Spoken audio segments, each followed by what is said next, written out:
Good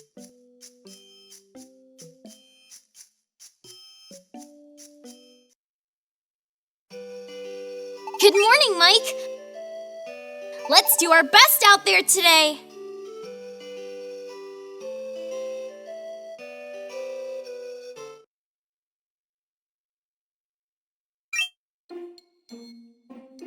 I've got a bad feeling about this.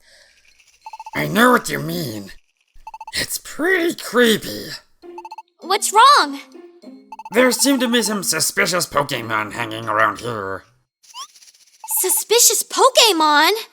Yeah, they've been hanging around at the outskirts of the village the past few days. They seem to be looking for something, but there's something eerie about them. They've got these big heads. There's 3 of them always roaming around together. Could it be?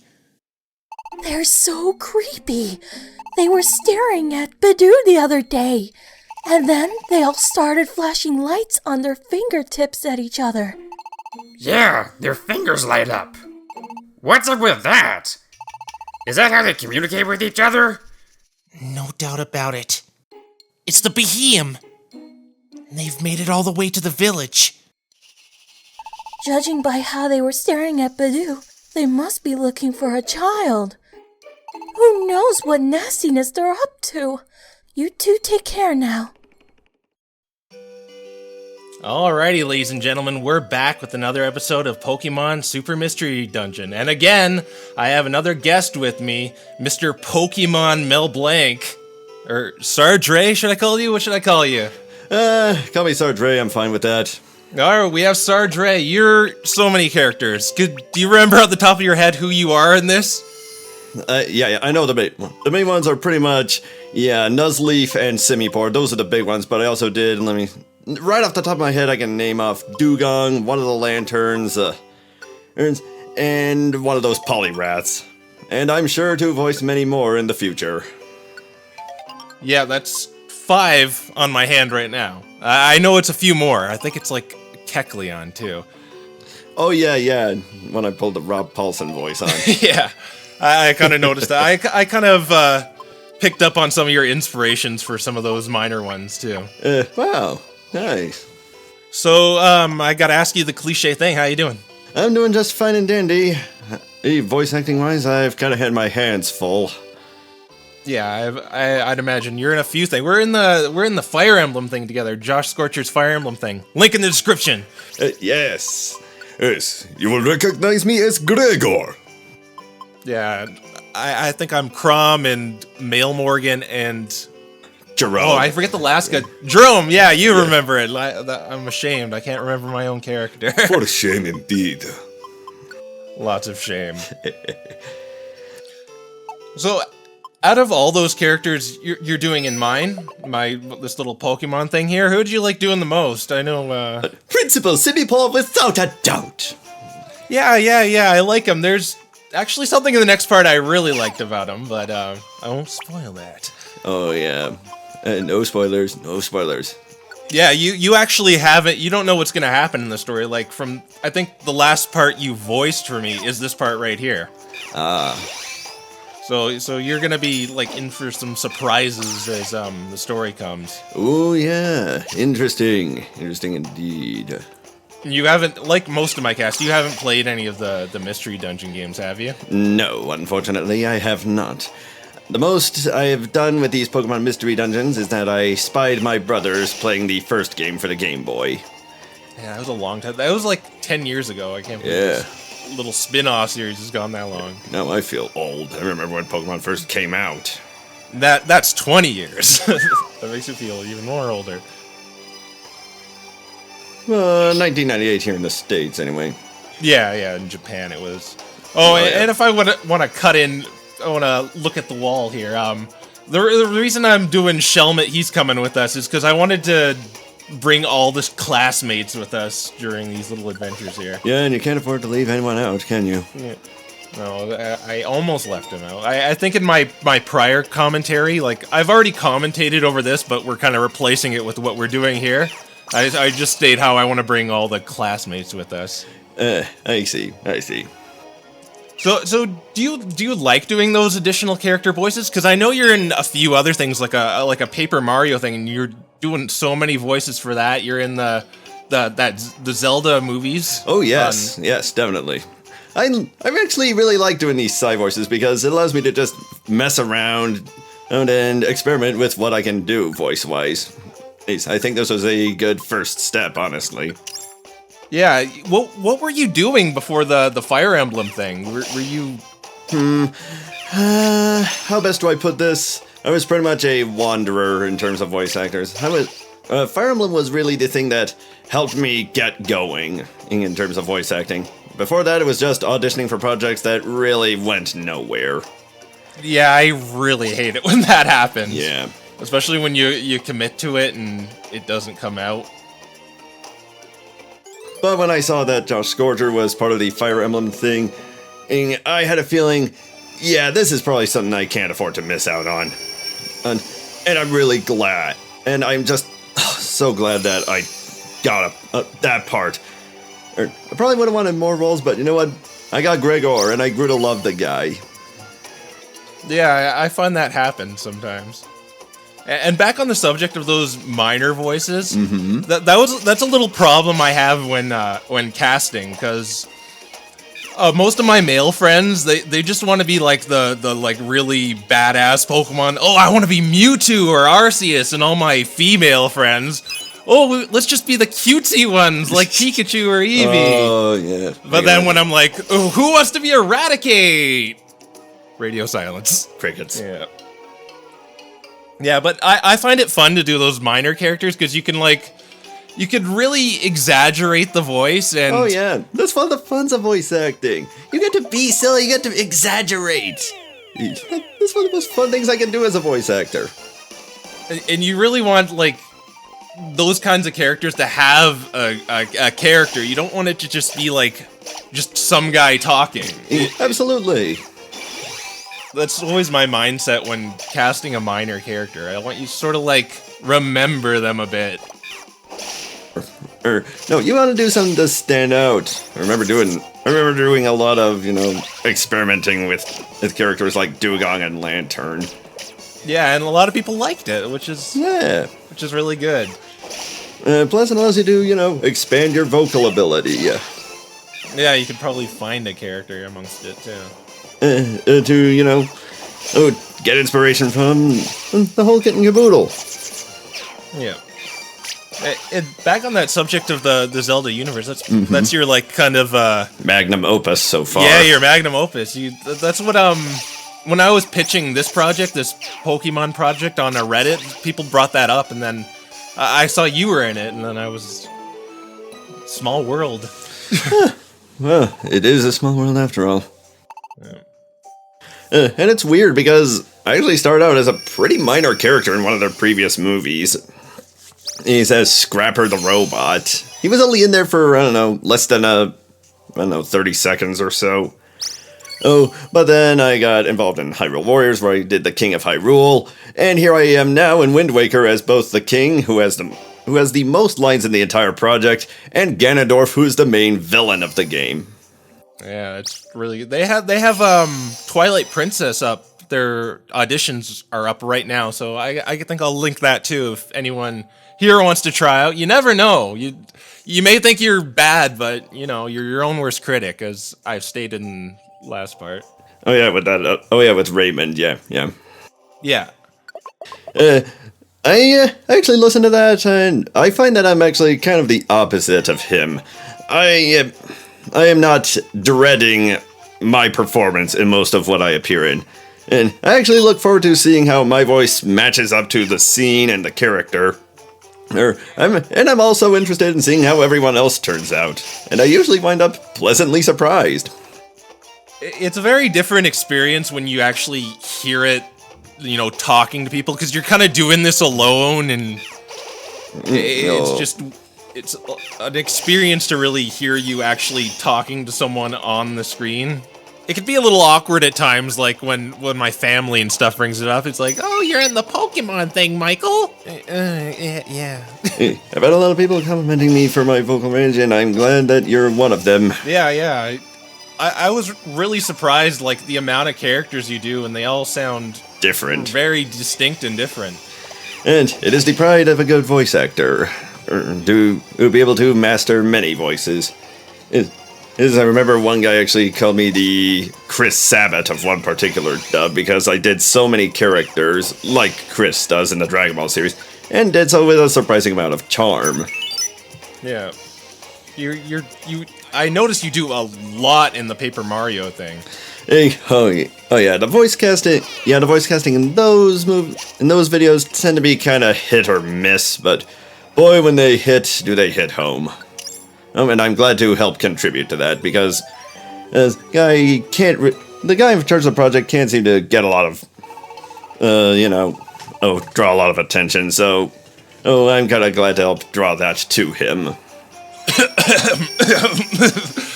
Yeah, my views aren't exactly the best either. Yeah. But I take pride in uploading on a consistent basis. Yes. Hey, if you're having fun with the project, no harm done, right? Yeah. I'm appreciative of the views I do get and the people who do comment. And if you ever see like something like a piece of art, a video, or anything, leave a comment because it means the world for some people. And I always appreciate every comment I get. I may not respond to them all, but I read them all. Well, I'm more or less the same. It's just one of those things that kind of pushes a creator to do more. You know what I'm saying? Yeah, I don't know why I'm traveling. Oh, okay, there they are. Yeah, we just beat up Machops or something, and oh wow, we got so lost in conversation we lost track of what's going on. Yeah, well, this is like random filler mission stuff. Yeah, it really isn't important to the story. I just want to commentate where it really matters, where the story is happening. Yeah, I understand. I might as well pull people, because otherwise it's like, oh, I'm getting hungry. Oh, I got an elixir. Oh, I'm out of flame burst. Yeah, unless you're a Mexican football announcer, it's not gonna get any more exciting than that. Yeah. Like, I know we're not really talking about the game, but I think I've said all I need to say about the dungeon crawling at this point. I gotta say it was nice to also see some familiar names and faces in this project. Yeah, like I said, most of the first wave of cast members are just people I know because I spread the auditions around amongst them. So naturally, they got picked. But everyone in that second batch of auditions are all new people. So you can't accuse me of nepotism. Yeah, I remember expressing slight grumpiness that I didn't get that it didn't get a large part. But you know what? Like in the Fire Emblem project, it's pretty much just comedic bluster. I'm just doing it to be funny or make a show. Oh, when you're in the voice acting business, you gotta get used to rejection. It's gonna come with it's gonna be 95% of your job, essentially. Yeah, and when you're a director too, you can't be passive. Yeah. That's a big mistake I think a lot of people do. They're just kind of accept anything. Like, I think there's always room for improvement, even when I'm doing something, when I'm in the many projects I've voiced in. I think there's room for improvement everywhere. So I don't mind doing stuff again, or being recast, or being fired. Yeah. That was the common weakness of many of these projects I participated in but never got off the ground. I didn't have a director who was active or interactive with his cast. Yeah, I think you should be interactive with your cast to some degree, just so it doesn't feel like... Just so you can, keep the enthusiasm alive and stuff like that. Make it feel like, hey, we're doing good, you're doing good, we're all doing good. And that kind of talk. Yeah. I think we are heading at the end of the dungeon here. Yeah, it's ending pretty soon. There's going to be a cutscene, and I'll continue after that, but I'll give you a heads up when it's coming. It's actually it's kind of a hook cutscene. Ooh. Where something suspenseful happens. Ooh. So what's your opinion on the story thus so far? Well, so far it's proven pretty interesting. I'm gonna believe your word when you say it starts out harmless, but hey, the deeper we go, something more interesting is going to happen, because from what I've seen with my brothers when they played the first game, that's pretty much how the series is going. Or how it goes as a whole. This beginning section is kind of notorious. A lot of people don't like it, but the game kind of really picks up a lot later. Mm-hmm. I like the whole Serene Village arc, I guess we'll call it. I can definitely say that it did leave the air of mystery in terms of the Behem. Yeah, they're just...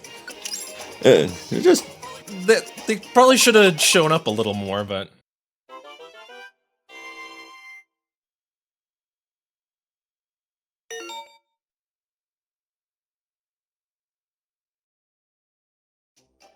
Looks like we're done for the day. Hey, Mike, don't you think we're getting a lot better at this? I'm feeling more and more confident lately. If we keep up the good work, maybe we can graduate from our junior status. I mean, I think we can handle real Expedition Society work now. Yeah, we definitely can. No doubt about it. Chikorita's really excited. Maybe now's not the time. But I'm afraid those Behem are going to show up here sooner rather than later. When that happens, everyone will be caught up in my problems. I can't let that happen. I guess I just have to leave here. I have to say something to Chikorita. Huh? What's wrong, Mike? You've got a look on your face like you were hit in the stomach or something. What? You were actually attacked by those suspicious Pokémon? And you escaped to Serene Village? And now those Pokémon are right outside the village. So you're going to leave to protect the other villagers? But I finally have a friend. But, well, I knew when you told me you used to be a human that you were different. But I didn't know you'd been through all that. I wish we could be together forever. But I understand why you're worried about the other villagers. I guess you do have to leave. Oh, I'm crushed. Or at least I was for a second. If it has to be that way, then I know what I have to do. I'm going to leave the village too. What? This works out nicely. I've been wanting to get out of this silly old village anyhow. We've gotten a lot stronger, so I think we can make our way in the world okay. Even if those Behem or whatever they're called attack us, we'd be better off battling them together instead of just you all by yourself. So that's it, Mike. We're leaving the village together. I need to go home and work on convincing my old pops. See you tomorrow, Mike. Just as headstrong as ever. I think Chikorita and I are strong enough to battle those Behem now, though. Maybe it would be a good idea to leave together. After all, I have to talk to Nuzleaf, too.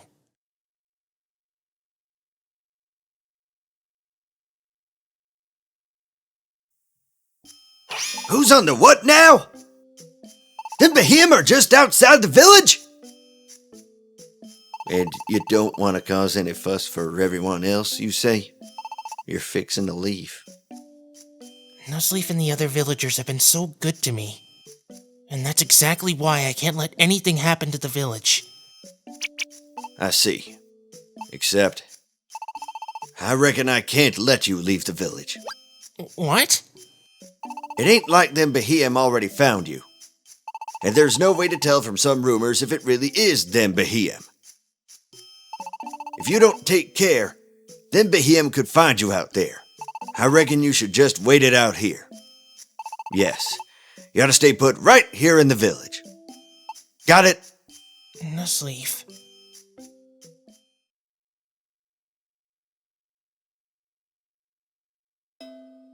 I didn't think you'd oppose me. From what Roselia and Radicate told me, it has to be those Beheim. Why is Nuzleaf trying to stop me? But if he says no, I can't just up and leave the village anyway. But I also can't just let those Beheim come find me here. What should I do?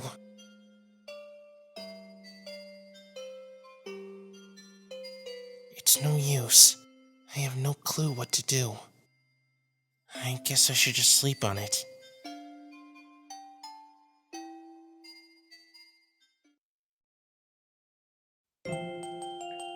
Alright, so, we're done here. Kind of a cliffhanger there. Do you have any closing thoughts? Not particularly. Any plugs? Check me out. Check me out. I'm behind the voice actors. I'm on YouTube. I'm on Twitter. I'm on Facebook. I'm Sarge Ray. Pleasure to be here as always, Crow. Yeah, pleasure having you. You have any theories of what's going on, too? Ooh, In the story? maybe. Maybe. But I do not want to spoil them. Okay. Well, again, thanks for having you on. Thanks for having me. I'll link all your stuff in the description below. Just give me those links so I remember. And All right. I'll see you guys next time. All right. Take good care. See ya.